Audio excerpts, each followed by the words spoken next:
إن الحمد لله نحمده ونستعينه ونستغفره ونؤمن به ونتوكل عليه ونعوذ بالله من شرور أنفسنا ومن سيئات أعمالنا من يهده الله فلا مضل له ومن يضلله فلا هادي له ونشهد أن لا إله إلا الله وحده لا شريك له ونشهد أن سيدنا وحبيبنا ونبينا وعظيمنا وقائدنا وسلطاننا محمد صلى الله عليه وسلم أما بعد فأعوذ بالله من الشيطان الرجيم بسم الله الرحمن الرحيم إن المصدقين والمصدقات إن المصدقين والمصدقات وأقرضوا الله قرضا حسنا يضاعف لهم أجرا كريم وقال النبي صلى الله عليه وسلم الصدقات تطفئ الخطايا كما يطفئ الماء النار আজকে শিবপুর গোঠাপাড়া জামে মসজিদে উন্নতি কল্পে যে আলোচনা সভা বা জলসার আয়োজন করা হয়েছে ইনশাআল্লাহ আজকের এই আলোচনা সভায় আমি আপনাদের সম্মুখে একটি ছোট গুরুত্বপূর্ণ বিষয় নিয়ে আলোচনা করব। এই বিষয়টি একটি অত্যন্ত গুরুত্বপূর্ণ বিষয়। যদি অত্যন্ত গুরুত্বপূর্ণ বিষয় হয়ে থাকে তাহলে আজ আমাদের মুসলিম সমাজের মধ্যে এত অবহেলা কেন? মুসলমান আজকে ইসলামিক সভাকে গুরুত্ব দিচ্ছে না কেন? তার কারণ কি হতে পারে? তার একমাত্র কারণ হতে পারে তারা শয়তানি ওয়াসওয়াসার মধ্যে রয়েছে। যদি শয়তানি ওয়াসওয়াসার মধ্যে না থাকতো, শয়তানির গ্রিপ্টের মধ্যে যদি না থাকতো, তাহলে রাস্তাঘাটে দাঁড়িয়ে থাকতো না। এই জলসা মাহফিলে জায়গাকে সম্পূর্ণ করার চেষ্টা করত। অতএব যেই সমস্ত ভাই ও বাবাজি রাস্তার ধারে দাঁড়িয়ে রয়েছেন, শুধুমাত্র ভলেন্টিয়ার বাদ দিয়ে সবাই এই জলসা মাহফিলে উপস্থিত হয়ে যাওয়ার চেষ্টা করবেন। সকলেই চলে আসবেন। ভলেন্টিয়ার ভাইদের দায়িত্ব রয়েছে, যিনারা রাস্তায় দাঁড়িয়ে রয়েছেন সকলকে এই জলসা মাহফিলে উপস্থিত করানো। আর আপনারা যদি এই জলসা মাহফিলে যদি উপস্থিত না করাতে পারেন, বসাতে যদি না পারেন, তাহলে কাল কিয়ামতের ময়দানে আপনাকে আপনার এই দায়িত্ব সম্পর্কে এট ফার্স্ট আপনাকে জিজ্ঞাসা করবে। রাসূল সাল্লাল্লাহু আলাইহি ওয়াসাল্লাম বলেন, কুল্লুকুম রাঈন ওয়া কুল্লুকুম মাসউলুন আন রাঈয়াতিহি। শুনুন, প্রত্যেকটি দায়িত্বশীল ব্যক্তিকে তার দায়িত্ব সম্পর্কে জিজ্ঞাসা করা হবে, তার দায়িত্ব সম্পর্কে প্রশ্ন করা হবে বিচারের ময়দানে, হাসরের ময়দানে, বিচারের ময়দানে যখন আল্লাহ সুবহানাহু ওয়া তাআলা সমগ্র মানুষকে একত্রিত করবে। একত্রিত করার পরে তাকে বিচারের কাঠগড়ায় দাঁড় করিয়ে জিজ্ঞাসা করা হবে, ওহে শিবপুর গোঠাপাড়া জামে মসজিদের উন্নতি কল্পে যে জলসার আয়োজন করা হয়েছিল, তোমাকে সেই জলসার দায়িত্ববান হিসেবে ভলেন্টিয়ারের দায়িত্ব দেওয়া হয়েছিল, কিন্তু তুমি সঠিকভাবে পালন করতে পারোনি। রাস্তাঘাটে অযথা ছেলে মেয়েরা ঘোরাফেরা করছে, তাদেরকে তুমি বসাতে পারোনি। তোমার এই প্রশ্নের উত্তর কি হতে পারে? অতএব সকলকে এই জলসা মাহফিলে উপস্থিত করার চেষ্টা করবেন। কেন উপস্থিত করার চেষ্টা করবেন? রাসূল সাল্লাল্লাহু আলাইহি ওয়াসাল্লাম হাদিসের মধ্যে বলেছেন, মা ইজতামা قوم في بيت من بيوت الله ثم يتلون كتاب الله ويتدارسون بينهم রাসূল সাল্লাল্লাহু আলাইহি ওয়াসাল্লাম বলছেন যদি কোন এক জায়গায় আল্লাহ সুবহানাহু ওয়া তাআলা কোন এক জায়গায় যদি মানুষ একত্রিত হয়ে যায় একত্রিত হওয়ার পর মানুষ যদি কোরআন তেলাওয়াত হয় কোরআন পাঠ হয় সেই জায়গায় যদি হাদিস ও কোরআনের বাণী যদি সবাই করা হয় তাহলে সেই জায়গায় আল্লাহর ফেরেশতা এসে সমস্ত মানুষকে তার পরের মাধ্যমে আবৃত করে দেয় এবং সেই জায়গায় পরের মাধ্যমে ছায়া দিয়ে ছায়া করতে থাকে শুধু তাই নয় তাদের উপরে রহমত এবং তাদের উপরে সাকিনাত ও শান্তি বর্ষণ করতে থাকে শুধু তাই নয় তার সাথে সাথে এই সমগ্র মানুষ সম্পর্কে আল্লাহ সুবহানাহু ওয়া তাআলার পার্শ্ববর্তী যে সমস্ত ফেরেশতাগণ রয়েছে তাদের সম্মুখে এই সমস্ত মানুষ সম্পর্কে জিকির করতে থাকে স্মরণ করতে থাকে তাদের ব্যাপারে বলতে থাকে অতএব যে সমস্ত মানুষ ভাই ও বাবাজি মা ও বোনেরা উপস্থিত রয়েছেন আজকে শিবপুর গঠাপাড়া জামে মসজিদের উন্নতি কল্পে যে জলসা মাহফিল রয়েছে এই জলসা মাহফিলে যে সমস্ত ভাই ও বাবাজিরা উপস্থিত রয়েছেন ভেবে নেবেন আপনাদের উপরে আল্লাহ সুবহানাহু ওয়া তাআলা রহমত দিয়েছে আল্লাহ সুবহানাহু ওয়া তাআলা সাকিনা দিয়েছে এবং ফেরেশতারা আপনাদের উপরে নিজের পর বিছিয়ে রয়েছে শুধু তাই নয় তার সাথে সাথে আপনাদের ব্যাপারে আল্লাহ সুবহানাহু ওয়া তাআলার যে আরশের চারিদিকে আরশের চারিদিকে যে সমস্ত ফেরেশতাগণ রয়েছেন সেই ফেরেশতা সম্পর্কে তাদের কাছে আপনাদের ব্যাপারে জিজ্ঞাসা বলতেছে আজকে শিবপুর জামে মসজিদে উন্নতি কল্পে যে জালসা রয়েছে এই জালসা মাহফিলে অনেক মানুষ বসে রয়েছে আল্লাহ তাদের উপরে তুমি রহমত বর্ষণ করো সম্মানিত উপস্থিতি ভাই ও বাবাজিরা আজ আমি আপনাদের সম্মুখে একটি অতি মূল্যবান বক্তব্য নিয়ে উপস্থিত হয়েছি এই বক্তব্যটি একটি গুরুত্বপূর্ণ বক্তব্য এটি হলো একটি অতি গুরুত্বপূর্ণ টপিক এই টপিক এমন একটি টপিক যে টপিকের উপর আমল করলে আমাকে আপনাকে জান্নাতের পথ নিয়ে দিতে পারে এই টপিকের উপর যদি আমরা সঠিকভাবে আমল করি এই টপিকের উপরে আমল করার কারণে আমাদের জন্য জান্নাতে একখানা ঘর হবে এই টপিকের উপরে যদি আমরা সঠিকভাবে আমলে বাস্তবায়ন করি তাহলে আমাদের জন্য যে জান্নাতের দরজা রয়েছে সেই জান্নাতের দরজা আমাদের জন্য খুলে দেওয়া হবে আচ্ছা বলুন তো আমাদের মধ্যে থেকে সকলে কি জান্নাত যেতে চায় চাই তো সকলে হাত উঠান দেখি কে কে যায় জান্নাত যাবেন তো ইনশাআল্লাহ ইনশাআল্লাহ সকলে বলেন ইনশাআল্লাহ আমরা জান্নাত যাব যাবেন ইনশাআল্লাহ আচ্ছা জান্নাতের দরজা দিয়ে সকলে প্রবেশ করতে চান ইনশাআল্লাহ আচ্ছা এই টপিকটি হলো একটি অতি গুরুত্বপূর্ণ টপিক এই টপিকের উপরে যদি আমরা আমল করি আমাদের বাড়িতে অসুখ বিসুখ থাকে না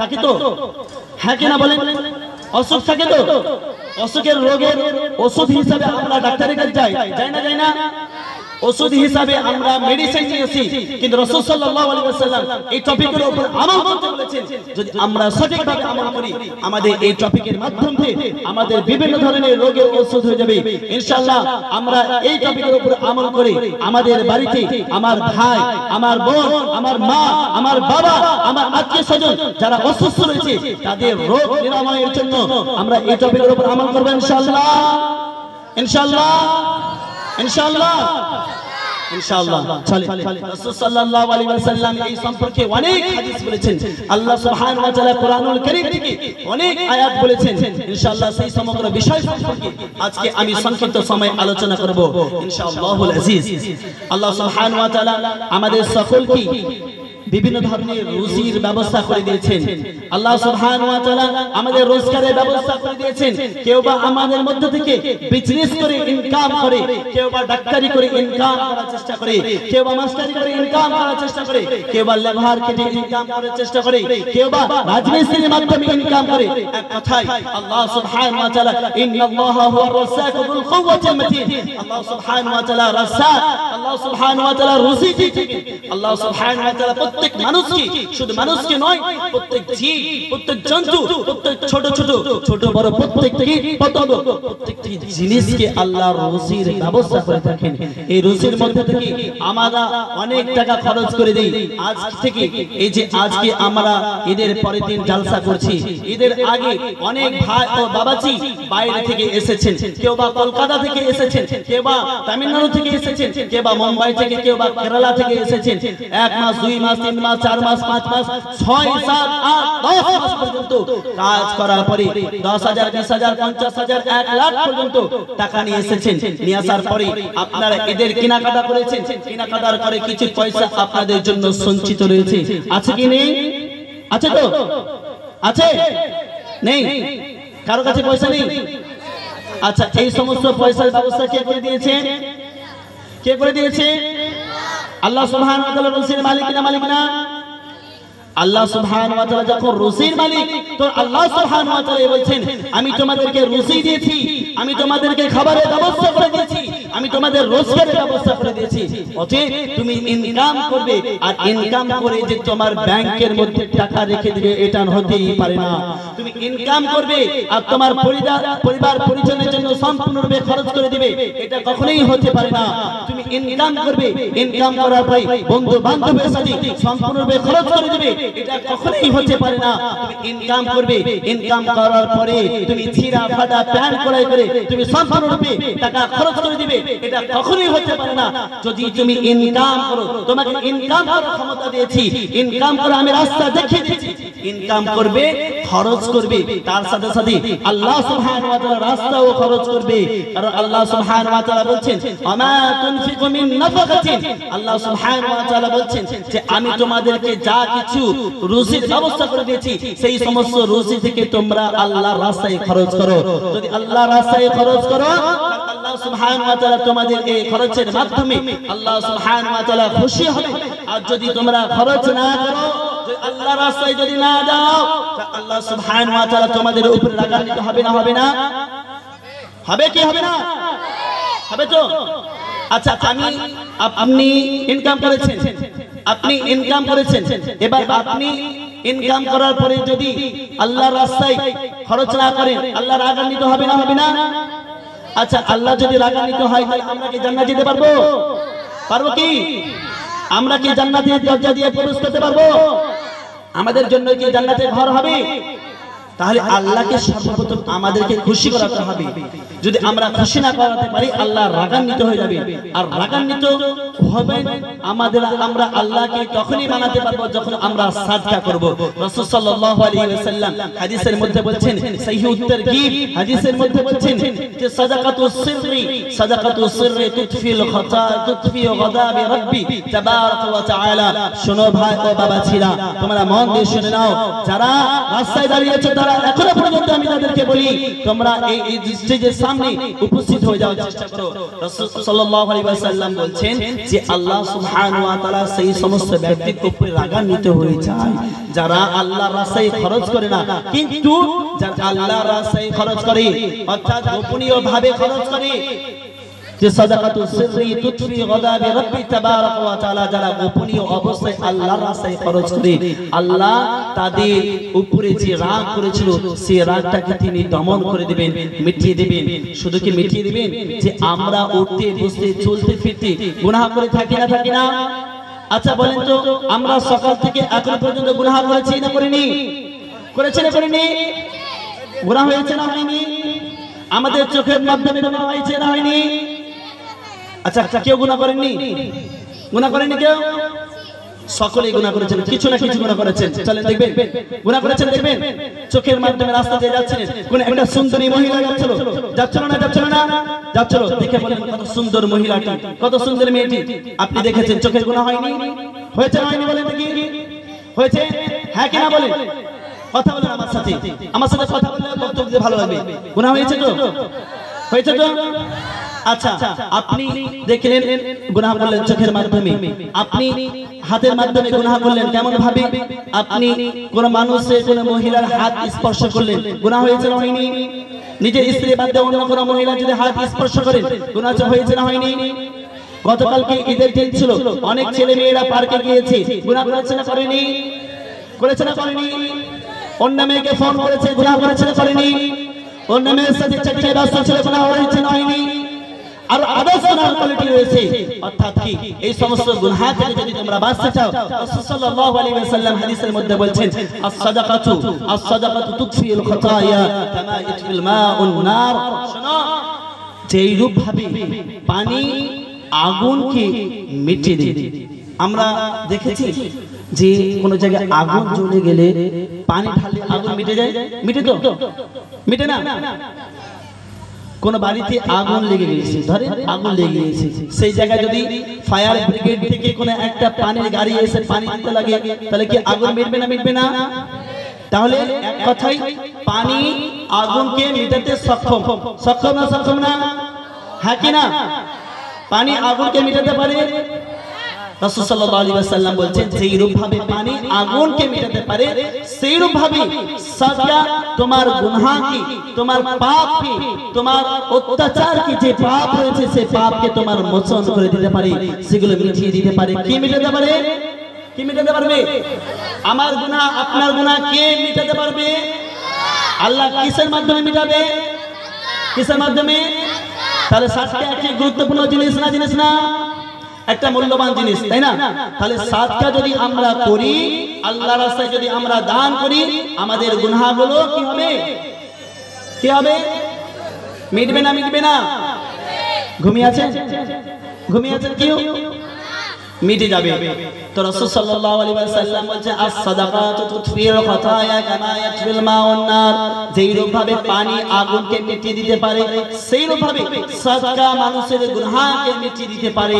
শুধু তাই নয়, রাসূল সাল্লাল্লাহু আলাইহি ওয়াসাল্লাম আরো সাদকা সম্পর্কে বলছেন, যদি আমরা বেশি করে দান করি, মসজিদের জন্য, মাদ্রাসার জন্য, আমরা বিভিন্ন ধরনের ইসলামিক সভার জন্য যদি আমরা দান খয়রাত করি, ইসলাম প্রচার ও প্রসারের জন্য যদি আমরা খরচা করি, তাহলে রাসূল সাল্লাল্লাহু আলাইহি ওয়াসাল্লাম বলছেন যে তাদের জন্য কাল কিয়ামত, তাদের জন্য কাল কিয়ামতের ময়দানে আল্লাহ সুবহানাহু ওয়া তাআলা আরশে ছায়াতলে স্থান হবে। রাসূল সাল্লাল্লাহু আলাইহি ওয়াসাল্লাম। আচ্ছা, আমাদের মধ্যে থেকে সবাই এই হাদিসটি জানেন? এই হাদিসটি জানেন কি? দেখেন, যে বিচারের ময়দানে যখন হাসরের ময়দান হবে, সবাই জানেন সবারই মানুষের বিচার হবে, হবে তো? কথা বলেন আমার সাথে, হবে। তখন সমস্ত মানুষের মাথার উপরে সূর্য থাকবে তো? কোন মানুষের উপরে মাথায় সূর্য থাকবে না এমন কোন হতে পারে? শুধুমাত্র 7 প্রকার মানুষ যার মাথার উপরে সূর্য থাকবে না। 7 প্রকার মানুষ যার মাথার উপরে কি থাকবে না। আর 7 প্রকার ব্যক্তি বাদ দিয়ে অন্যান্য কোয়ালিটি যে সমগ্র মানুষেরা রয়েছে তাদের উপরে সূর্য থাকবে। আর সেই সূর্যের তাপে তারা ঘামতে ঘামতে, কেউ বা পা পর্যন্ত, কেউ হাঁটু পর্যন্ত, কেউ কোমর পর্যন্ত, কেউ বুক পর্যন্ত নিচের ঘামে হাবুডুবু করবে। কিন্তু 7 প্রকার ব্যক্তি হাসরের ময়দানে বিচারের সময় আল্লাহ সুবহানাহু ওয়া তাআলা আরশের ছায়াতলে স্থান পাবে। তার মধ্যে থেকে এক অন্যতম ব্যক্তি হলো যারা সাদকা করে, দান করে, আল্লাহর রাস্তায় কি করে? আল্লাহর রাস্তায় কি করে? দান করে। তাহলে দান করলে কোথায় কি পাবেন? কি পাবেন? আরশের ছায়াতলে স্থান পাবেন। আরশের ছায়াতলে কি পাবেন? স্থান পাবেন, জায়গা পাবেন। না হলে কোথায় পেতে হবে? সূর্যের তলে, সূর্যের মাথার নিচে আপনার স্থান থাকবে। রাসূল সাল্লাল্লাহু আলাইহি ওয়াসাল্লাম বলেন, রাজুলুন তাসাদদাকা বিসাদাকাতিন ফাআখফাহা লা তা'লাম হাত্তা লা তা'লাম শিমালুহু মা ইনফিক ইয়ামিনু। রাসূল সাল্লাল্লাহু আলাইহি ওয়াসাল্লাম বলেন, কাল কিয়ামতের ময়দানে 7 প্রকার ব্যক্তির মধ্যে থেকে এক প্রকার অন্যতম ব্যক্তি হলো যারা আল্লাহর রাস্তায় এমন ভাবে দান করবে, তার ডান হাত যদি দান করে তার বাম হাত জানতে পারবে না। সেই সমস্ত মানুষ কাল কিয়ামতের ময়দানে আল্লাহ সুবহানাহু ওয়া তাআলার আরশে ছায়াতলে স্থান পাবে যারা আল্লাহর রাস্তায় দান করবে। হাদিসে সাবআতা ইউদিল্লুহুমুল্লাহু তাআলা ফি দিল্লি ইয়াওমা লা দিল্লা ইল্লা দিল্লু ইমামুন আদিল ওয়া শাবুন শাউ ফি ইবাদাতিল্লাহ। এই হাদিসের মধ্যে রাসূল সাল্লাল্লাহু আলাইহি ওয়াসাল্লাম বলেছেন, যারা আল্লাহর রাস্তায় দান করবে তাদের জন্য কাল কিয়ামতের ময়দানে আরশে ছায়াতলে স্থান রয়েছে। তাহলে আজকে আমরা ইনশাআল্লাহ মসজিদে উন্নতি কল্পে দান করব ইনশাআল্লাহ। ইনশাআল্লাহ সকলে দান করবেন ইনশাআল্লাহ। আচ্ছা, কে কে দান করবেন না হাত তুলেন দেখি। দান করবেন না? দান করবেন। আচ্ছা, দান কে কে করবেন হাত তুলেন দেখি একবার। হাত তুলেন সবাই ইনশাআল্লাহ। আপনাদের সকলের দানগুলো ইনশাআল্লাহ স্টেজে দিয়ে যাবেন, ইনশাআল্লাহ দিয়ে দেবেন। মোটা মোটা অঙ্কের সকলের কাছে পয়সা রয়েছে, কেউ 5000, কেউ 2000, কেউ 3000, কেউ 10000 পর্যন্ত আপনাদের মসজিদে উন্নতি করবে ইনশাআল্লাহ। এই স্টেজে আপনারা দান দিয়ে যাবেন ইনশাআল্লাহ। দিয়ে যাবেন ইনশাআল্লাহ। বলেন ইনশাআল্লাহ। বলেন সমস্ত রাজমিস্ত্রি ভাইদের কাছে অনেক টাকা রয়েছে, অনেক টাকা ইনকাম করে নিয়েছে। যদি আপনারা জান্নাত যেতে চান, যদি হাসরের ময়দানে যদি আল্লাহ সুবহানাহু ওয়া তাআলার আরশের ছায়াতলে যদি স্থান পেতে চান, তাহলে বেশি করে দান করার চেষ্টা করেন। রাসূল সাল্লাল্লাহু আলাইহি ওয়াসাল্লাম হাদিসের মধ্যে বলছেন যে তোমাদের বাড়ির মধ্যে থেকে যদি কারো বাড়িতে অসুস্থ মানুষ থাকে আর সেই রোগ নিরাময়ের জন্য তোমরা ডাক্তারের কাছে যাচ্ছ, ডাক্তার তোমাদেরকে মেডিসিন দিচ্ছে, সেই মেডিসিন অনুযায়ী তোমাদের কাজ হচ্ছে না, তোমাদের রোগ নিরাময় হচ্ছে না, তোমাদের রোগ ভালো হচ্ছে না, তাহলে তুমি কি করবে? তোমার রোগের জন্য ওষুধ পাওয়া যাচ্ছে না, কি করবে? কি করবে? সাদকা। রাসূল সাল্লাল্লাহু আলাইহি ওয়াসাল্লাম বলেন যে তোমাদের রোগ নিরাময়ের জন্য কোনো ওষুধ নেই তো? ওষুধ আছে। কি ওষুধ? সাদকা। রাসূল সাল্লাল্লাহু আলাইহি ওয়াসাল্লাম হাদিসের মধ্যে বলেন দাউ মারদাকুম বিস সাদাকা, তোমরা তোমাদের রোগের ওষুধ তৈরি করে নাও সাদকার মাধ্যমে, দানের মাধ্যমে তোমরা তোমাদের রোগ নিরাময়ের জন্য ওষুধ তৈরি করে নাও। যদি তোমরা ওষুধ এই দানের মাধ্যমে করে নিতে পারো, তোমাদের বাড়ি তোমার আব্বাকে রোগ হয়েছে, তোমার আম্মাকে রোগ হয়েছে, তোমার ভাইকে অসুখ হয়েছে, তোমার বোনকে অসুস্থ অবস্থায় রয়েছে, বিভিন্ন ধরনের ডাক্তার দেখে মেডিসিন খাইয়ে কিন্তু কোনো ধরনের অসুখ ভালো হচ্ছে না, তাহলে তুমি বেশি করে দান করো, গরিব মিসকিনকে খাওয়াও, মসজিদ মাদ্রাসায় তুমি দান করো, তোমার রোগ নিরাময় ইনশাআল্লাহ আল্লাহ সুবহানাহু ওয়া তাআলা রাসূল সাল্লাল্লাহু আলাইহি ওয়াসাল্লাম বলেছেন অবশ্যই অবশ্যই হয়ে যাবে।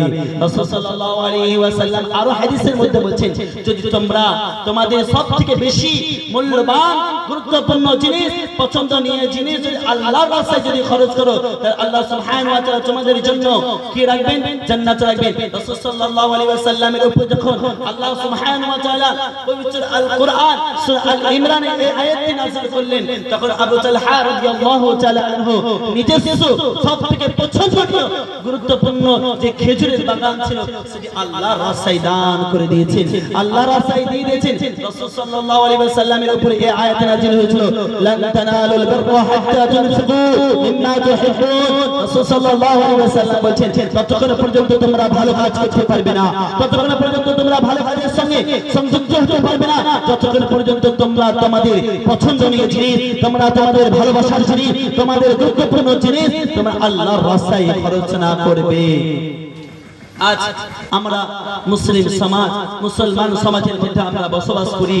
আজ আমরা আল্লাহর জন্য আমাদের পছন্দনীয় জিনিস খরচা করতে আমরা দ্বিধাবোধ করি, কিন্তু একজন প্রেমিক হয়ে প্রেমিকার জন্য নিজস্ব পছন্দনীয় জিনিস খরচা করে দেয়। একজন প্রেমিকের কাছে তার পয়সা নেই, কিন্তু ধার করে হলো প্রেমিকাকে একজন একটি মোবাইল কিনে দেয়, কখনো আইফোন কিনে দেয়, কখনো আরো আদার্স বিভিন্ন ধরনের গিফট করে দেয়। কিন্তু আল্লাহ সুবহানাহু ওয়া তাআলার ভালোবাসার জন্য, আল্লাহ সুবহানাহু ওয়া তাআলা পছন্দ করার জন্য, আল্লাহ সুবহানাহু ওয়া তাআলার ভালোবাসা যে পাওয়ার জন্য তারা নিজস্ব পছন্দনীয় জিনিস দান করে না।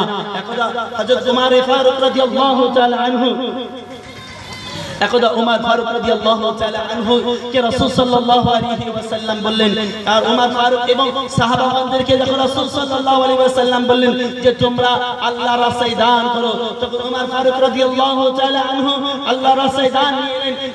আবু বকর রাদিয়াল্লাহু তাআলা আনহু আল্লাহর রাস্তায় দান নিলেন। দান নিয়ে আসার পরে তখন উমর ফারুক রাদিয়াল্লাহু তাআলা আনহুকে রাসূল সাল্লাল্লাহু আলাইহি ওয়াসাল্লাম জিজ্ঞাসা করছেন, হে উমর তুমি কি নিয়ে এলে আল্লাহর রাস্তার জন্য? উমর রাদিয়াল্লাহু তাআলা আনহু বলছেন, ইয়া রাসূলুল্লাহ আমি আমার ঘরের অর্ধেক সম্পদ আল্লাহর রাস্তায় দিয়ে দিলাম।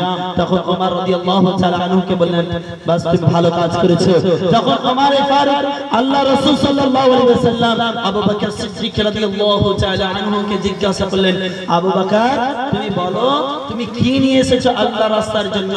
তখন আবু বকর সিদ্দিক রাদিয়াল্লাহু তাআলা আনহু বলছেন, ইয়া রাসূলুল্লাহ ইয়া হাবিবাল্লাহ আমি আল্লাহর রাস্তার জন্য আমার ঘরে যা কিছু ছিল সমস্ত কিছুই নিয়ে চলে এসেছি। আমার ঘরে যতগুলো জিনিস ছিল সমস্ত জিনিস আল্লাহর রাস্তায় আমি নিয়ে চলে এসেছি। তখন রাসূল সাল্লাল্লাহু আলাইহি ওয়াসাল্লাম বললেন, তুমি তোমার ঘরে কি রেখেছো? তখন রাসূল সাল্লাল্লাহু আলাইহি ওয়াসাল্লাম কে আবু বকর রাদিয়াল্লাহু তাআলা আনহু বললেন, ইয়া রাসূল সাল্লাল্লাহু আলাইহি ওয়াসাল্লাম আমি আমার ঘরে কিছুই রাখিনি, শুধুমাত্র আল্লাহ এবং আল্লাহর রাসূলের ভালোবাসা বাদ দিয়ে আল্লাহ এবং আল্লাহর রাসূলের ভালোবাসা আমি আমার ঘরে রেখে এসেছি, বাকি সমস্ত কিছুই জিনিস আমি আল্লাহর রাস্তায় ব্যয় করে দিয়েছি। কিন্তু আজ দুঃখের বিষয়, আজ মুসলমান ঘরে জন্ম নেওয়ার পরেও মুসলমানের ঘরে থাকার পরেও নামদারি মুসলমান হয়ে গেছি আমরা, আল্লাহর ঘরের জন্য আমরা দান করতে পারছি না, আল্লাহর কাজের জন্য আমরা দান করতে পারছি না, ইসলাম প্রচার প্রসারের জন্য আমরা দান করতে পারছি না। আজ আমরা কঞ্জুস হয়ে গেছি, আজ আমরা কৃপণ হয়ে গেছি, আজ আমাদের হায়াতগুলো একটা পকেটের সঙ্গে একদম জড়িয়ে থেকে গেছে, আজ আমরা দান করতে পারছি না। যেখানে আজ আমরা মসজিদের জন্য 100 টাকা দান করতে পারছি না, মসজিদের জন্য 500 টাকা দান করতে পারছি না, মসজিদের জন্য 1000, 2000, 5000, 10000 আমরা দান করতে পারছি না। এই জায়গাগুলোকে আমরা দান করলে আমরা বড় দান মনে করি, কিন্তু আজকে যদি আমরা 100 টাকা পরিমাণ 100 টাকা যদি আমরা মসজিদে দান করি, সেই 100 টাকা দান থেকে আমরা বড় মনে করি, কিন্তু 100 টাকা যদি আমি চায়ের দোকানে গিয়ে নিয়ে যাই, তাহলে এক নিমেষের মধ্যে চা খেতে খেতে বন্ধুদেরকে খাওয়াতে 100 টাকা শেষ হয়ে যায়, সেটাকে আমরা বড় মনে করি না। 5000 টাকা আমি মসজিদে দিলে আমার এটা বড় দান হিসাবে আমি মনে করি। সেই 5000 টাকা দিয়ে যদি আমি শপিং মলে যাই, সে 5000 টাকা যদি নিয়ে আমি শপিং মলে যাই, তাহলে 5000 টাকা আমার এক নিমেষে ছেলে মেয়েদের পোশাক আশাক কিনছি আমরা শেষ করে দিই, কিন্তু সেখানে আমরা বেশি বড় মনে করি না, কিন্তু মসজিদে দেওয়াটাকে আমরা বেশি মনে করে দিই। আজ আমাদের মুসলিম সমাজের মধ্যে থেকে ভাই ও বোনেরা একটি মূল্যবান কথা শুনবে, এই দিকে একটু তাকাবে যে আল্লাহ রাসূল সাল্লাল্লাহু আলাইহি ওয়াসাল্লাম বলেছেন যে দান করলে কখনোই দানের পরিমাণ সম্পদ থেকে মাল থেকে কোনো পরিমাণ কম হয় না। রাসূল সাল্লাল্লাহু আলাইহি ওয়াসাল্লাম হাদিসের মধ্যে বলছেন, মা নাকাদা সাদাকাতুন মিন মাল, সাদকা করলে ধন সম্পদ থেকে বিন্দু পরিমাণ কম হয় না। আজ আমরা বলে থাকি যে ভাই ও বাবাজি, আজ আপনি মসজিদের জন্য আমার কাছে 5000 টাকা চাইছেন, আমার কাছে 5000 টাকা চাইলে আপনার ব্যাংকে থেকে 5000 টাকা যদি দিয়ে দিই আমার কমে যাবে? শুনেন, আপনার কাছে 5000 টাকা আমি মসজিদের জন্য চাইলাম, এর মানে এই নয় যে আপনার সম্পদ থেকে কমে গেল, আপনার সম্পদ থেকে কমে যাবে। শুনেন, এর মানে আপনার সম্পদ থেকে কখনোই কমবে না। রাসূল সাল্লাল্লাহু আলাইহি ওয়াসাল্লাম হাদিসের মধ্যে বলছেন, মা নাকাদাত সাদাকাতুন মিন মালিন, সাদকা করলে কোনো সম্পদ থেকে কম হয় না। কেন সম্পদ থেকে কম হয় না মানে কি? আমি 5000 দিলে তো আমার সম্পদ থেকে 5000 কমে গেল, এর মানে এই নয়। রাসূল সাল্লাল্লাহু আলাইহি ওয়াসাল্লাম বলছেন, তুমি 5000 টাকা দান করবে, তোমার 5000 টাকার বিনিময়ে আল্লাহ তোমার 50000 টাকা ইনকামের পথ দেখিয়ে দিবে। 5000 টাকা দান করার বিনিময়ে আল্লাহ তোমার বাড়িতে রোগ দিবে না, আল্লাহ তোমার বাড়িতে কোর্ট কাচারি বিভিন্ন ধরনের কেস কোনো কিছুই দিবে না, তোমার বাড়িটি সুখে শান্তিতে ভরে থাকবে। অতএব যে সমস্ত ভাই ও বাবাজিরা হাত উঠিয়েছিলেন সকলে এখানে আসবেন এবং 1000, 2000, 5000 করে আল্লাহর রাস্তায় মসজিদের উন্নতি করবে, অবশ্যই দান করে যাবে। রাসূল সাল্লাল্লাহু আলাইহি ওয়াসাল্লাম হাদিসের মধ্যে বলছেন যে ব্যক্তি, আচ্ছা এই কথাগুলো শুনতে ভালো লাগে না? ভালো লাগছে? হ্যাঁ ভালো লাগছে। বলেন, আমি কি বন্ধ করে দেব? তাহলে উঠে উঠে ওই জায়গায় দাঁড়িয়ে কেন সকলেই? আমি কি বন্ধ করে দেব? কোরআন হাদিসের কথা কি শুনতে চান না? হ্যাঁ কি না? কোরআন হাদিসের কথা শুনবেন তো? আচ্ছা, কোরআন হাদিসের শুনতে কি ভয় লাগে? ভয় লাগে কি? আচ্ছা, কোরআন হাদিসের কথা শুনলে কি আমাদের অসুবিধা রয়েছে না সুবিধা রয়েছে? আচ্ছা, কোরআন হাদিসের কথা শুনলে কি আমরা জাহান্নাম যাব না জান্নাত যাব? আচ্ছা, কোরআন হাদিসের কথা শুনলে কি আমরা জান্নাত পাবো না? আচ্ছা, কোরআন হাদিসের কথা শুনলে আমাদের কি গুনাহ হবে না আমাদের নেকি হবে? তাহলে আমরা কোরআন হাদিসের কথা শোনা বাদ কি কেন আমরা জলসা মাহফিল থেকে উঠে যাওয়ার চেষ্টা করছি? উঠবেন না তো ইনশাআল্লাহ? কেউ বসে যান, একটু বসে যান, উঠবেন না? চলেন, রাসূল সাল্লাল্লাহু আলাইহি ওয়াসাল্লাম হাদিসের মধ্যে বলছেন যে তোমরা যদি আল্লাহর রাস্তায় দান করো, তাহলে এই দান কাল কিয়ামতের ময়দানে যে একটি জান্নাতের দরজা রয়েছে বাবু সাদাকা, এই সাদকা নামক দরজা দিয়ে তোমাদেরকে কাল কিয়ামতের ময়দানে আহ্বান করা হবে। রাসূল সাল্লাল্লাহু আলাইহি ওয়াসাল্লাম হাদিসের মধ্যে বলছেন, মান কানা মিন আহলি সাদাকা দুইয়া মিন বাবিস সাদাকা, যারা সাদকা করবে, যারা দান করবে, যারা আল্লাহর রাস্তায় খরচ করবে, আল্লাহর রাস্তায় খরচ করবে, মসজিদ মাদ্রাসার উন্নতি করবে, দান করে যাবে, তাদের এই দানের বরকতে, তাদের এই দানের কারণে আল্লাহ সুবহানাহু ওয়া তাআলা রাসূল সাল্লাল্লাহু আলাইহি ওয়াসাল্লাম হাদিসের মধ্যে বলছেন যে তাদেরকে জান্নাতি দরজা দিয়ে, বাবু সাদকা নামক জান্নাতি দরজা দিয়ে তাদেরকে আহ্বান করবে। ওই দানশীল ব্যক্তি, ওই দানী ব্যক্তি, ওই সেই সমস্ত মানুষেরা যারা সাদকা করেছে মসজিদের জন্য, শিবপুর গোঠাপাড়া জামে মসজিদের জন্য, তোমরা আসো, তোমাদের জন্য জান্নাতের দরজা খুলে দেওয়া হয়েছে, তোমরা জান্নাতে প্রবেশ করবে। আচ্ছা, কে জান্নাতের দরজাতে প্রবেশ করবে হাত উঠান দেখি। আচ্ছা, হাত উঠিয়েছেন, 1000 টাকা করে দিবেন, 1000 টাকা করে কে দেবেন? ইনশাআল্লাহ আপনি দেবেন। আপনি নামটা বলে দেবেন, একটু নামটা লিখে দেবেন। আর কে দেবেন? জান্নাতের দরজাতে প্রবেশ করবে 1000। আর একটু পারবেন না? আরেকটু বেশি করে। আচ্ছা, আপনি রাজমিস্ত্রি কাজ করেন? আর ঠিকাদার নাকি? ঠিকাদার? তাহলে 1000 করে দেবেন ইনশাআল্লাহ। 1000 করে দেবেন, 5000 করে দেবেন ইনশাআল্লাহ। একই করে দেবেন, 1000 করবেন। আর কে যারা যারা হাত উঠিয়েছেন একটু আগান দেখি। আচ্ছা, আমাকে দেবেন না, পরের বক্তাকে দেবেন, ঠিক আছে? দেবেন। তো বলছিলাম কি, যারা আল্লাহর রাস্তায় দান করবে তাদের এই দানের কারণে আল্লাহ রাসূল সাল্লাল্লাহু আলাইহি ওয়াসাল্লাম বলেছেন এই বাবু সাদকা নামক যে দরজা রয়েছে সেই দরজা দিয়ে তাদেরকে প্রবেশ করাবে। মান কানা মিন আহলি সাদাকা দুইয়া মিন বাবি সাদাকা, যা আল্লাহর রাস্তায় দান করবে এই দানের কারণে তাদেরকে জান্নাতে যে সাদকা নামক দরজা রয়েছে সেই দরজা দিয়ে তাদেরকে প্রবেশ করানো হবে। রাসূল সাল্লাল্লাহু আলাইহি ওয়াসাল্লাম হাদিসের মধ্যে বলছেন যারা এই দান করবে তাদের এই দানের কারণে আল্লাহ সুবহানাহু ওয়া তাআলা তাদেরকে জান্নাত দেবে। আল্লাহ সুবহানাহু ওয়া তাআলা পবিত্র আল কুরআনুল কারীমের মধ্যে বলছেন যারা আল্লাহর রাস্তায় দান করবে তাদের এই দানের কারণে তাদের দানগুলোকে ডাবল করে দেওয়া হবে। আল্লাহ সুবহানাহু ওয়া তাআলা পবিত্র কুরআনের মধ্যে বলছেন ইন্নাল মুসাদ্দিকিনা ওয়াল মুসাদ্দিকাত ওয়া আকরিদুল্লাহা কারদান হাসানা ইউদাআফ লাহুম আজরুন কারীম।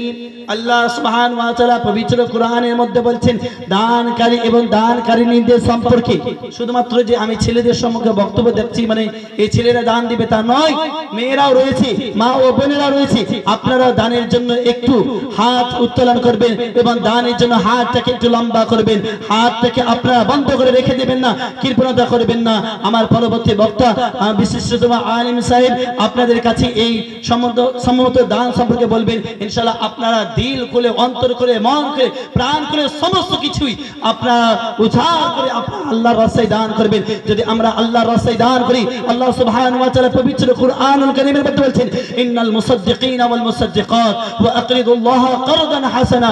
আল্লাহ সুবহানাহু ওয়া তাআলা দানকারী এবং দানকারীদের সম্পর্কে বলছেন যারা আল্লাহর রাস্তায় দান করবে তাদেরকে আল্লাহ সুবহানাহু ওয়া তাআলা ডাবল করে দেবেন। আল্লাহ সুবহানাহু ওয়া তাআলা পবিত্র কুরআনুল কারীমের মধ্যে বলছেন মান যাল্লাযী ইয়াকরিদুল্লাহা কারদান হাসানা ইউদাআফ লাহুম। আল্লাহ সুবহানাহু ওয়া তাআলা এই আয়াতের মধ্যে বলছেন যারা আল্লাহর রাস্তায় দান করবে, আল্লাহর রাস্তায় খরচ করবে, আল্লাহর রাস্তায় ঋণ দিবে তাদের আল্লাহ সুবহানাহু ওয়া তাআলা ডাবল করে দিবেন। অতএব আল্লাহর রাস্তায় বেশি করে দান করেন। আপনাদের মসজিদটি এখনো অনেক কাজ অসম্পূর্ণ রয়েছে, মসজিদের মধ্যে এখনো অনেক কাজ বাকি রয়েছে, আপনারা দান করার চেষ্টা করবেন। আল্লাহ রাসূল সাল্লাল্লাহু আলাইহি ওয়াসাল্লাম হাদিসের মধ্যে বলছেন মান বানা লিল্লাহি বাইতান ইয়াবতাগি বিহি ওয়াজহাল্লাহ বানা আল্লাহু লাহু বাইতান ফিল জান্নাহ। যারা আল্লাহর রাস্তায় একটি মসজিদের ঘর বানিয়ে দিবে, এই দুনিয়ার জগতে আল্লাহ সুবহানাহু ওয়া তাআলার ইবাদতের জন্য একটি ঘর বানিয়ে দিবে, তার জন্য জান্নাতে একখানা ঘর বানানো হবে। আল্লাহ সুবহানাহু ওয়া তাআলার ঘর মানে কি? আল্লাহ সুবহানাহু ওয়া তাআলার ইবাদতের জায়গা, যে জায়গায় সাজদা করা হয়, আর এই সাজদার জায়গাটাই হচ্ছে আল্লাহর ইবাদতের ঘর। আল্লাহ সুবহানাহু ওয়া তাআলা পবিত্র কুরআন সূরা জিনের মধ্যে বলছেন ওয়া আন্নাল মাসাজিদা লিল্লাহি ফালা তাদউ মা আল্লাহি আহাদা। আল্লাহ সুবহানাহু ওয়া তাআলা বলছেন মসজিদটি হলো আল্লাহর ঘর, এই আল্লাহর ঘরেই শুধুমাত্র আল্লাহর ইবাদত করা হয়। আর আল্লাহর ঘর যে ব্যক্তি তৈরি করে দেবে যতদিন পর্যন্ত এই ঘর পৃথিবীর বুকে টিকে থাকবে, ততদিন পর্যন্ত এই ঘরে আল্লাহর ইবাদত হবে, ততদিন পর্যন্ত আল্লাহ সুবহানাহু ওয়া তাআলা তার জন্য নেকি লিখতেই থাকবে। এটি একটি আপনার জন্য সাদকাতুল জারিয়া হিসাবে থেকে যাবে। রাসূল সাল্লাল্লাহু আলাইহি ওয়াসাল্লাম হাদিসের মধ্যে বলছেন যে রাসূল সাল্লাল্লাহু আলাইহি ওয়াসাল্লাম বলেছেন ইদা মাতাল ইনসানু ইনকাদা আনহু আমালুহু ইল্লা মিন সালাস সাদাকাতিন জারিয়াতিন আও সাদাকাতিন জারিয়াতিন আও ইলমুন ইনতাফা বি আও ওয়ালাদুন সালিহুন ইয়াদউ লাহু। রাসূল সাল্লাল্লাহু আলাইহি ওয়াসাল্লাম হাদিসের মধ্যে বলেছেন যে মানুষ মরে যাওয়ার পরে সমস্ত কিছু ছেড়ে যায়, শুধুমাত্র তিনটি জিনিস শুধু বাকি থাকে। তার মধ্যে থেকে একটি হচ্ছে সাদকায়ে জারিয়া। আপনি মসজিদ তৈরি করে দিলেন, আপনি মাদ্রাসা তৈরি করে দিলেন, আপনি কোনো রাস্তা তৈরি করে দিলেন, আপনি রাস্তাতে কোনো একটা টিউবওয়েল লাগিয়ে দিয়েছেন, কোনো একটি গাছ লাগিয়ে দিয়েছেন, পথচারীদের জন্য আপনি ঘর তৈরি করে দিয়েছেন, পথচারীদের জন্য আপনি কুয়ার ব্যবস্থা করে দিয়েছেন, পথচারীদের জন্য আহারের ব্যবস্থা, বিশ্রামের ব্যবস্থা করে দিয়েছেন। আপনার এগুলো সম্পূর্ণরূপে সাদকায়ে জারিয়া হিসেবে থেকে যাবে। যতদিন পর্যন্ত এই পৃথিবীর টিকে থাকবে এই সমস্ত জিনিস, ততদিন পর্যন্ত আল্লাহ সুবহানাহু ওয়া তাআলা আপনার নেকির খাতায়, আপনার রেজিস্ট্রির খাতায় সমস্ত কিছু লিপিবদ্ধ করতে থাকবে। এই মাধ্যমে আপনারা জান্নাতে অবশ্যই যেতে পারবেন। রাসূল সাল্লাল্লাহু আলাইহি ওয়াসাল্লাম হাদিসের মধ্যে বলেছেন লা হাসানা ইল্লা ফি ইসনাতাইন। রাসূল সাল্লাল্লাহু আলাইহি ওয়াসাল্লাম বলেছেন হাদিসের মধ্যে দুইটি জিনিস ছাড়া তোমরা আর অন্য কোনো জিনিসের প্রতি হিংসা করো না। কিন্তু দুঃখের বিষয় আজ আমরা দুটি জিনিস কেন, দুটি জিনিস বাদ দিয়ে আমরা সমস্ত জিনিসের উপরে হিংসা করছি। দুটি জিনিসের উপরে হিংসা যেখানে করতে বলা হয়েছিল সেখানে আমরা না করে বাকি সমস্ত জিনিসের উপরে আমরা হিংসা করছি। রাসূল সাল্লাল্লাহু আলাইহি ওয়াসাল্লাম বলেছেন যে মানুষকে কোরআনের শিক্ষা দেওয়া হয়েছে সেই মানুষের উপরে তুমি হিংসা করে তুমি কোরআন শিক্ষা অর্জন করো, ইসলামিক জ্ঞান চর্চা করার উপরে তুমি হিংসা করো, সেই জায়গায় আমরা হিংসা করি, কোরআন হাদিসের শিক্ষা অর্জন করি না। আর কি হাদিস আর জিনিস হচ্ছে যে এই ব্যক্তিকে আল্লাহ সুবহানাহু ওয়া তাআলা ধন সম্পদ দিয়েছে, টাকা পয়সা দিয়েছে, ব্যাংক ব্যালেন্স দিয়েছে, সেই ব্যক্তি আল্লাহর রাস্তায় খরচ করে, কিন্তু তুমি সেই ব্যক্তিকে দেখে হিংসা করো। সে 5000 টাকা দিয়েছে, তুমি 10000 টাকা দেওয়ার চেষ্টা করবে। আল্লাহ সুবহানাহু ওয়া তাআলা পবিত্র কোরআনুল কারীমের মধ্যে বলেছেন ওয়াসারিউ ইলা মাগফিরাতিন মির রাব্বিকুম ওয়া জান্নাতিন আরদুহা কাদিস সামাওয়াতি ওয়াল আরদ উইদ্দাত লিল মুত্তাকিন। আল্লাহ সুবহানাহু ওয়া তাআলা বলেছেন যে তোমরা জান্নাত পাবে, আল্লাহ সুবহানাহু ওয়া তাআলার মাগফিরাতের জন্য তোমরা প্রতিযোগিতা করো, তোমরা প্রতিযোগিতা করো। এখানে একটি শব্দ রয়েছে সারিউ, এখানে সারিউ শব্দটি একটি প্রয়োগ করা হয়েছে সারাআ ইয়াসরু সারাআন, যার মানে হচ্ছে প্রতিযোগিতা করা। কিন্তু এই সারাআ শব্দটি এক কথায় ঘোড়া প্রতিযোগিতার ক্ষেত্রে ব্যবহৃত হয়। ঘোড়া প্রতিযোগিতা কেমন ভাবে হয়? অতি স্পিডে হয়ে থাকে। এইজন্য রাসূল সাল্লাল্লাহু আলাইহি ওয়াসাল্লাম বলেন যখন তোমরা এক ভাই অপর ভাইয়ের সঙ্গে, এক ডান্সের ব্যক্তি অপর ডান্সের ব্যক্তির সঙ্গে যখন প্রতিযোগিতা করবে তোমরা খুব স্পিড করার চেষ্টা করবে। একজন দিল আর তুমি অনেক লেট দিবে, এটা কখনোই নয়। অতএব তুমি দিয়েছে ওই 5000 দিয়েছে, তুমি 10000 দেওয়ার চেষ্টা করবে। শুনো, এই রূপভাবে তোমরা দানের দিকে প্রতিযোগিতা করো। যদি দানের দিকে তোমরা প্রতিযোগিতা করো তাহলে আল্লাহ সুবহানাহু ওয়া তাআলা তোমাদের জন্য কাল কিয়ামতের ময়দানে জান্নাতে ঘর বানিয়ে দিবেন। এবং তোমরা এই দুটি জিনিসের প্রতি হিংসা করো। দুটি জিনিস বাদ দিয়ে কেউ একজন একতলা বাড়ি করেছে, তুমি সেই বাড়ির উপরে হিংসা করে তুমি দোতলা করতে যেও না। তো কেউ একটি গাড়ি কিনেছে, তুমি গাড়ি কিনে, কেউ পালসার কিনেছে, তুমি বুলেট কিনে না, কিংবা নিনজা গাড়ি কিনো না, আর আদার্স গাড়ির উপরে তুমি হিংসা করে এই সমস্ত জিনিসের প্রতি হিংসা করছো। কিন্তু দান করার দিকে হিংসা করো না, কোরআন শিক্ষার করতে হিংসা করো না, মসজিদ মাদ্রাসাতে নামাজ পড়তে যেতে হবে এই বিষয়ের উপরে তুমি হিংসা করো না। কেন কেন এই সমস্ত জিনিস আমাদের মধ্যে রয়েছে? আমরা কেন অবহেলা প্রকাশ করছি? কেন আমরা ইসলাম থেকে সরে গেছি? আজ ইসলাম থেকে সরে যাওয়ার একমাত্র মূল কারণ হলো আমাদের ঈমান ও আমাদের আমল নয়, আমার ঈমান ও আমল না থাকার কারণ। অতএব আমরা যদি সকলে 5 ওয়াক্তের নামাজ পড়ি, ইমাম সাহেব এই সমস্ত কথাগুলো বলেছি, সেই সমস্ত কথাগুলো যদি আমরা কর্ণপাত করি, আমরা যদি মন দিয়ে শুনি, ইনশাআল্লাহ আমরা সঠিকভাবে সুপথে দিশারি হতে পারবো। এখান থেকে আজকের বক্তব্য আমি ইতি করছি। আমি আল্লাহ সুবহানাহু ওয়া তাআলার কাছে দোয়া করি, হে প্রভু দয়াময়, হে আল্লাহ তুমি আমাদের সকলকে দানশীল তৈরি করার তৌফিক দান করো। আমিন আমিন বলবেন না? আমাদের দোয়া কবুল করবেন আল্লাহ। বলে হে আল্লাহ তুমি আমাদের সকলকে দানশীল তৌফিক দান করো। আমিন। আল্লাহ তুমি আমাদের সকলকে মসজিদ মাদ্রাসা উন্নয়ন করতে হবে, সেই পথে আমাদেরকে চলার তৌফিক দান করো। আমিন। আল্লাহ তুমি আমাদের সকলকে 5 ওয়াক্ত নামাজ পড়ার তৌফিক দান করো। আমিন। আল্লাহ তুমি আমাদের সকলকে কোরআন হাদিস অনুযায়ী চলার তৌফিক দান করুন। আমিন। السلام عليكم ورحمة الله وبركاته. شكرا جزاكم الله خيرا وأحسن الجزاء. بارك الله في علمكم وبارك الله في أموركم وبارك الله في كل أعمالكم الصالحة. السلام عليكم ورحمة الله وبركاته.